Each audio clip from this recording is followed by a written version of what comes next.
Welcome back. Now the news in detail. The federal government has declared Monday, June 12, as a public holiday in commemoration of 2023 Democracy Day celebration. This was contained in a statement issued by the Permanent Secretary of the Ministry of Interior, Dr. Oluwatoyin Akinlade, on behalf of the federal government. While congratulating Nigerians on the occasion, Akinlade stated that the country's democratic journey has encountered stormy and smooth sails, but the Nigerian people have remained steadfast on the tenets of democratic governance.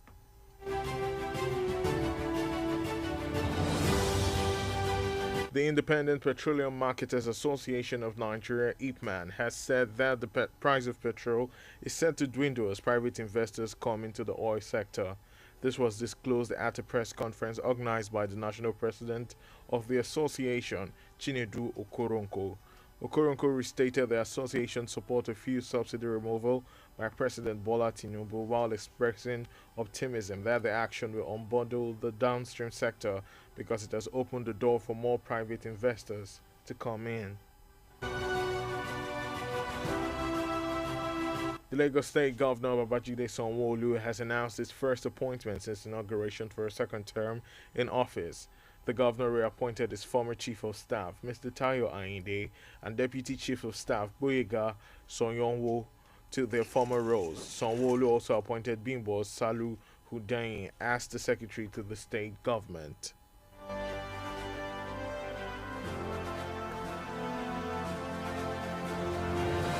The Asiwaju of Oro Kingdom, Rear Admiral Surgeon Aziz Bayo Afolayan, has described the appointment of Governor Abdurrahman Abdurrazak as the chairman of the Nigeria Governors Forum as an honor to the people of Kwara State.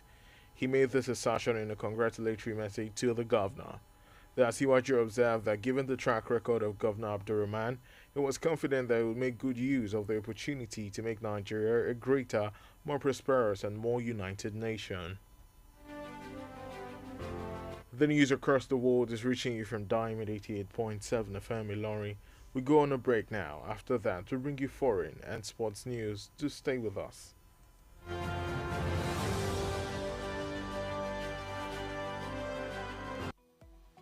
Follow us on social media, Facebook, Twitter and Instagram at Diamond 87 FM. Diamond FM, shining supreme.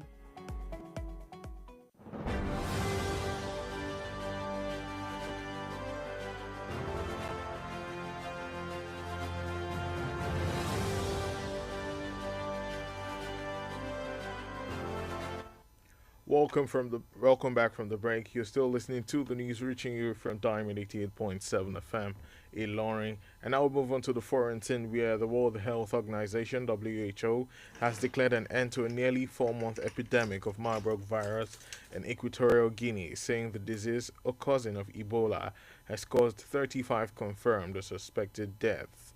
The highly virulent microbe causes severe fever, often accompanied by bleeding and organ failure. The outbreak, declared on February 13, was the first of its kind in Equatorial Guinea, a small coastal state in central Western Africa. At least 11 people were killed and 30 wounded by a blast at a funeral service for an Afghan acting provincial governor assassinated by a suicide bomber earlier this week. A statement said of the blast happened at a service for Nisar Ahmed Ahmadi in Faizabad, capital of Badakhshan province. The Islamic State group had claimed responsibility for Ahmadi's killing on Tuesday when the suicide bomber drove a car filled with explosives into his vehicle. Ahmadi's driver was also killed and 6 others were wounded in that attack. Diamond FM Sports News. In the exciting world of sport, Liverpool has signed Argentine World Cup winner Alexis McAllister from Brighton on Thursday for a fee that could rise to a reported £55 million.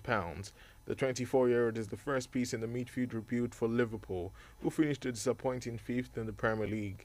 Liverpool manager Jurgen Klopp is seeking to bolster his midfield options after the departures of James Milner, Naby Keita and Alexis Oxlade-Chamberlain. And with that, we have come to the end of the news across the world, but before we go, here is a recap of the major highlights.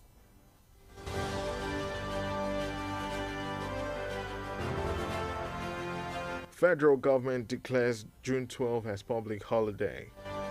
Sanwo-Olu reappoints Chief of Staff for second tenure. Asiwaju of Oro Kingdom congratulates Governor Abdurrahman. On the foreign scene, WHO declares end of Marburg virus in Equatorial Guinea. In sport, Liverpool signs Alex McAllister. Did you know a tooth that gets knocked out will begin to die within 15 minutes? Diamond FM says, be kind to others even if they are not kind to you. You become bad if you judge how other people treat you. For news coverage or information about happenings around you, kindly contact Diamond FM newsroom number on 0916 062 7526. That's 0916 062 7526. The news across the world was edited by Sania Lausa Isa. I am Mekamua Osigbodi. Thank you for listening to your Shining Supreme station.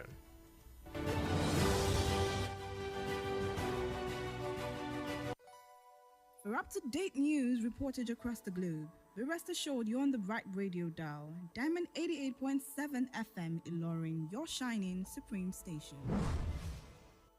Diamond FM Ìlọrin àwa là ń gbé ìròyìn àwọn ìṣẹ̀lẹ̀ orin àtàwọn amúlùdùn yògbà tí ò láfijọ́ ṣe ti aráyé.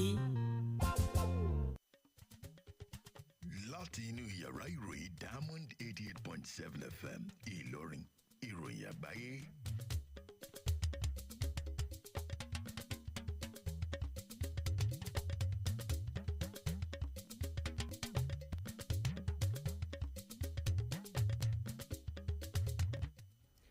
Ẹ kú ìrọ̀lẹ́, àwọn kókó inú ìròyìn náà rèé.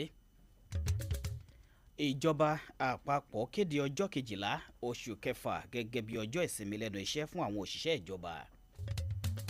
Sanwó-Olú tún olórí òṣìṣẹ́ rẹ̀ yàn sípò fún sáà ìṣèjọba lẹ́ẹ̀kejì. Aṣíwájú ti ilẹ̀ Òró kí gómìnà Abdulrahman kóríire ìyànsípò. Ìròyìn ilé òkèèrè, àjọ elétò ìlera àgbáyé kéde òpin dídébá àrùn Marburg lórílẹ̀‐èdè Equatorial Guinea. Ìròyìn eré ìdárayá, ẹgbẹ́ agbábọ́ọ̀lù Liverpool gbé Alexis McAllister wọlé sínú ikọ̀ wọn. Ẹ ṣeun fún bí ẹ ti darapọ̀ mọ́ wa lórí ìròyìn káàkiri orílẹ̀‐èdè àgbáyé fún tòní láti iléeṣẹ́ Diamond 88.7 FM Ìlọrin. Tọ́pẹ́ Animasahun lóníròyìn yín. Ẹ má gbàgbé wípé ẹ lè rí wa gbọ́ lórí ìtàkùn àgbáyé wa ní www.diamondfm.net tàbí kẹ́ wò wá tààràtà lórí ìkànnì Facebook ní @diamond887fm. Bákan náà lẹ tún lè rí wa gbọ́ lórí YouTube ní Diamond FM Ìlọrin. Ẹ̀kúnrẹ́rẹ́ ìròyìn náà ń bọ̀ láìpẹ́. Ẹ ǹlẹ́ o, ẹ̀yin ẹlẹ́gbẹ́mẹgbẹ́. Ẹgbẹ́ mi ti kọ́lé ńlá, ó yẹ kémi náà ó ti kọ́. Ẹgbẹ́ mi ti rọkọ̀ bọ̀gìnì, ó yẹ kémi náà ó ti rà. Ẹgbẹ́ mi ti ṣègbéyàwó, ó yẹ kémi náà ó ti ṣe. Ẹgbẹ́ mi ti rèlú òyìnbó, ó yẹ kémi náà ó ti lọ. Ẹgbẹ́ mi ti joyè láwùjọ, ó yẹ kémi náà ó ti jẹ. Ó wá dáa bẹ́ẹ̀. Bákan méjì nílé ayé, ẹgbẹ́ rẹ tó ti dẹni àná ńkọ́? Ǹjẹ́ o rántí ẹgbẹ́ rẹ tó wà nípò àìsàn? Ọ̀pọ̀ ẹgbẹ́ rẹ ń bẹ lọ́gbà ẹ̀wọ̀n, ó yẹ kíwọ náà ti lọ. Ọ̀rẹ́ mi, dẹ́kun àti máa wago aláago ṣiṣẹ́, má fàyè rẹ wáyé aláyé. Adélé ayé la pàdé, ọ̀tọ̀ọ̀tọ̀ láàrin wá. Ìgbà àti àsìkò wà fún oníkálukú. Ìkànnì Diamond 88.7 FM ló sọ wípé ìgbà lè máa gbà ọ́ lọ́wọ́ lónìí. Kọ́ sùúrù, ìgbà náà ń bọ̀ wá gbà ọ́, ìgbà tiẹ̀ náà ń bọ̀ wá dé. Má kánjú jọlọ́run lọ.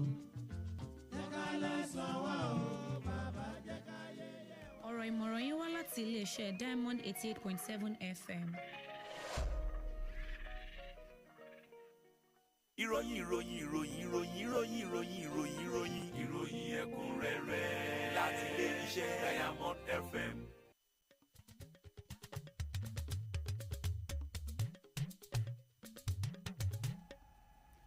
Ẹ káàbọ̀ padà, ẹ̀kúnrẹ́rẹ́ ìròyìn náà rèé.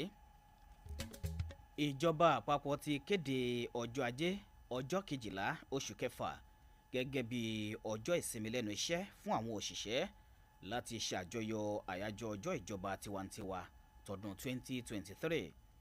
Èyí fojú hàn nínú àtẹ̀jáde kan látọwọ́ akọ̀wé àgbà iléeṣẹ́ ìjọba tó wà fọ́rọ̀ abẹ́lé dókítà Olúwatóyìn Akínládé lórúkọ ìjọba àpapọ̀ nígbà tó ń kí àwọn ọmọ Nàìjíríà kú oríire ti àyájọ́ ọjọ́ náà. Akínládé fi yé ni pé ọ̀pọ̀ ìjì ló ti jà nínú ìrìn àjò ìjọba tiwantiwa orílẹ̀-èdè yìí rírìn, ṣùgbọ́n tí àwọn ènìyàn ilẹ̀ Nàìjíríà dúró gbaingbain lórí àwọn ìlànà ètò ìṣèjọba tiwantiwa. Ẹgbẹ́ àwọn alágbàtà epo bẹtiró nílẹ̀ Nàìjíríà ti sọ di mímọ̀ pé iye owó epo ti gbáradì o láti má ṣe dúró darí sójú kan níbi àwọn olùdókòwò lẹ́ka aládàáni ti ń wá ọ̀nà àti wọ inú òwò epo rọ̀bì ṣíṣe lọ. Èyí ló fojú hàn níbi ètò ìpàdé àpapọ̀ kan tí ààrẹ àpapọ̀ wọn Chinedu Okoronko gbé kalẹ̀. Okoronko ṣe àtúnmẹ́nubà àtìlẹ́yìn ẹgbẹ́ náà lórí ìkúnpá owó epo tí ààrẹ Bọ́lá Tinubu yọ. Ó sì fi ìgbàgbọ́ hàn pé ìgbésẹ̀ náà yóò ṣe àgbéyọ ẹ̀ka ìpèsè epo rọ̀bì sí rere nítorí pé ó ti ṣí ọ̀nà sílẹ̀ sí i fún àwọn olùdókòwò aládàáni láti wọlé. Gómìnà ìpínlẹ̀ Èkó Babájídé Sanwó-Olú ti kéde àwọn ìyànsípò tí yóò kọ́kọ́ ṣe láti ìgbà tí wọ́n ti búra wọlé fún un láti ṣe sáà kejì lọ́fíìsì. Gómìnà ọ̀hún tún olórí àwọn òṣìṣẹ́ rẹ̀ tẹ́lẹ̀ arákùnrin Táyọ̀ Àyìndé àti igbákejì olórí àwọn òṣìṣẹ́ Gbóyèga Ṣóyẹ̀wò ìyànsípò náà padà. Sanwó-Olú tún yan Bímbọ́ Sálúhùndéyìn gẹ́gẹ́ bí akọ̀wé àgbà ìjọba ìpínlẹ̀ náà. Aṣíwájú ti ilẹ̀ Òró Ọ̀gágun Azeez Báyọ̀ Afọláyan ti júwe ìyànsípò gómìnà Abdulrahman Abdulrazak gẹ́gẹ́ bí alága ẹgbẹ́ àwọn gómìnà ilẹ̀ Nàìjíríà lápapọ̀ gẹ́gẹ́ bí àpọ́nlé ńlá fún àwọn ènìyàn ìpínlẹ̀ Kwara. Inú iṣẹ́ ìkíni kú oríire kan èyí tó fi ṣọwọ́ sí gómìnà ló ti ṣe àkàwé ọ̀rọ̀ náà. Aṣíwájú ọ̀hún wò lóye pé bí a bá wo àwọn ribiribi tí gómìnà Abdulrahman ti ṣe, ó dá òun lójú pé yóò lo oore ọ̀fẹ́ náà dáadáa láti gbé orílẹ̀-èdè Nàìjíríà dókè nínú ọ̀pọ̀ ọ̀rọ̀ àti inú ìṣọ̀kan. Ìròyìn káàkiri orílẹ̀-èdè àgbáyé ní ẹ̀ ń tẹ́tí sí láti lè ṣe Diamond 88.7 FM Ìlọrin. Àwọn ìròyìn náà yóò tẹ̀síwájú láìpẹ́ lẹ́yìn ìdánudúró ráńpẹ́ yìí fún ìròyìn ilẹ̀ òkèèrè àti ti eré ìdárayá. Ẹ darapọ̀ mọ́ wa ní ìtàkùn káyélujára wa, ìtàkùn ìbádọ́rẹ̀ẹ́ Facebook, ìtàkùn abẹ́yẹfò Twitter àti Instagram lórí Diamond 887 FM. Diamond FM, shining supreme.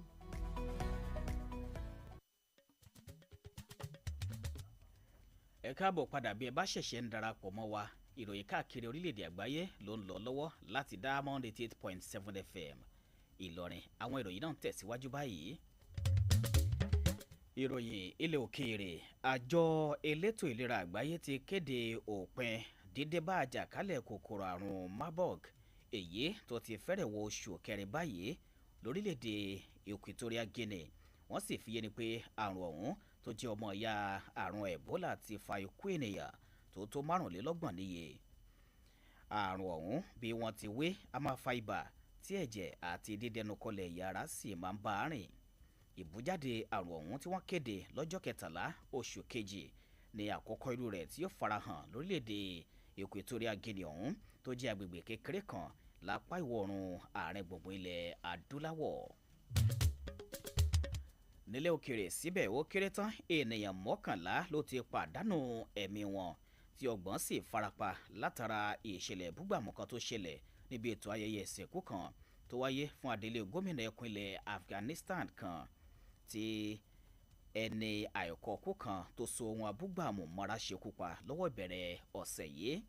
Àtẹ̀jáde kan fi yé ni pé ìṣẹ̀lẹ̀ búgbàmù ọ̀hún ṣẹlẹ̀ níbi ètò ìsìnkú kan tó wáyé fún Nisa Hamad nílùú Faizabad tó jẹ́ olú ìlú ẹkùn Badakashan. Ikọ̀ ọ̀hún ti ṣáájú sọ pé àwọn ló wà nídìí ìṣẹ̀lẹ̀ ìṣekúpa Hamad ọ̀hún lọ́jọ́ ìṣẹ́gun lásìkò tí olùṣekúpani náà wa ọkọ̀ kan tó kún fún àwọn ohun abúgbàmù nínú rẹ̀. Wọ́n ṣekúpa awakọ̀ Hamad ọ̀hún náà, bẹ́ẹ̀ ni àwọn 6 mìíràn fi ara pa níbi ìkọlù náà. Ìròyìn eré ìdárayá. Ẹgbẹ́ agbábọ́ọ̀lù Liverpool ti gbé Alexis McAllister tó jẹ́ olùgbafẹ́ ẹ̀yẹ ìdíje àgbáyé fórílẹ̀-èdè Argentina wọlé láti inú ẹgbẹ́ agbábọ́ọ̀lù Brighton lọ́jọ́bọ̀ òní ní iye owó tó lé mílíọ̀nù £15. Ọmọ ọdún 24 ọ̀hún ní àkọ́kọ́ láàyè àárín tí wọ́n tún ń gbèrò láti gbèrò fún ikọ̀ Liverpool tó ṣe ipò karùn-ún nínú ìdíje àgbọ̀jẹ̀lẹ̀ Gẹ̀ẹ́sì tó parí láìpẹ́. Akọ́nimọ̀ọ́gbá ẹgbẹ́ agbábọ́ọ̀lù Liverpool Jurgen Klopp ló wọ́nà àti dí àwọn àlàfo tó wà lọ́wọ́ àárín gbùngbùn ikọ̀ náà lẹ́yìn tí James Milner, Naby Keita àti Alex Oxlade-Chamberlain fi ẹgbẹ́ agbábọ́ọ̀lù ọ̀hún sílẹ̀. Ìròyìn káàkiri àgbáyé ọ̀hún kò ní jù báyìí lọ fún tòní láti iléeṣẹ́ Diamond 88.7 FM Ìlọrin, ṣùgbọ́n kí a tó máa lọ àwọn kókó tí a ti mẹ́nubà nínú ìròyìn náà rèé lẹ́ẹ̀kan sí i. A jẹ́ kẹ́ ẹ gbọ́ pé ìjọba àpapọ̀ kéde ọjọ́ 12 oṣù kẹfà gẹ́gẹ́ bí ọjọ́ ìsinmi lẹ́nu iṣẹ́ fún àwọn òṣìṣẹ́ ìjọba. Bákan náà lẹ gbọ́ pé Sanwó-Olú tún olórí òṣìṣẹ́ rẹ̀ yàn sípò fún sáà ìṣèjọba lẹ́ẹ̀kejì. Bẹ́ẹ̀ náà lẹ gbọ́ pé aṣíwájú ti ìlú Òró kí gómìnà Abdulrahman kú oríire ti èèyàn sípò rẹ̀. Nínú ìròyìn ilẹ̀ òkèrè a mú wá fún yín pé àjọ elétò ìlera àgbáyé kéde òpin dédé bá àrùn Marburg lórílẹ̀‐èdè Equatorial Guinea. Nínú ìròyìn eré ìdárayá ẹ gbọ́ pé ẹgbẹ́ agbábọ́ọ̀lù Liverpool gbé Alexis McAllister wọlé sínú ikọ̀ wọn. Kí a tó máa lọ, ǹjẹ́ mọ̀ pé ẹyin kan tó yọ dànù yóò bẹ̀rẹ̀ sí ní máa di òkú láàrin ìṣẹ́jú 15. Ọ̀rọ̀ iyebíye tí Diamond FM ní fún wa lónìí rèé: tẹ̀síwájú láti máa ṣe dáradára sí àwọn ẹlòmíràn kódà níbi wọn kò bá tilẹ̀ ṣe dáadáa sí ọ. Ìwọ náà yóò di aláìdáa bí o bá ń dá bí àwọn ẹlòmíràn ti ń ṣe fún ọ lẹ́jọ́. Fún ìròyìn àwọn ìṣẹ̀lẹ̀ tó ń ṣẹlẹ̀ ní àyíká àti agbègbè yín tí ẹ fẹ́ fi tó iléeṣẹ́ wa Diamond FM létí, ẹ lè kàn sí yàrá ìròyìn iléeṣẹ́ wa lórí nọ́mbà ìbánisọ̀rọ̀ yìí 0916 062 7526. Sani Aláùsáísá ni olóòtú ìròyìn náà. Tọ́pẹ́ Animasahun ló tú sí èdè abínibí wa tó sì kà sí tí ìgbọ́yín. Ẹ ṣeun níbi ẹ ti ń tẹ́tí sí wa ní ìkànnì yín tó ta wọn yọ.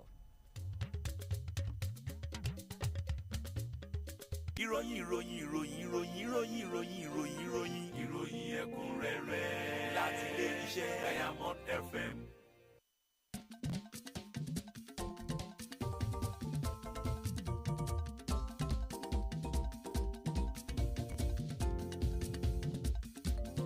tẹ́ ẹ bá ń gbọ́ tó ń dún ọ̀rá. tẹ́ ẹ bá ń gbọ́ tó ní ilé jíjí jíjí. tẹ́ ẹ bá ń gbọ́ tó ń dún ọ̀há. tẹ́ ẹ bá ń gbọ́ tó ní ilé jíjí jíjí. ẹ má yí sọ́tún ẹ má yí sósì. Diamond FM ní kẹ́ ẹ máa gbọ́. 88.7 FM àwọn náà ní. iléeṣẹ́ tó pọ̀ jù.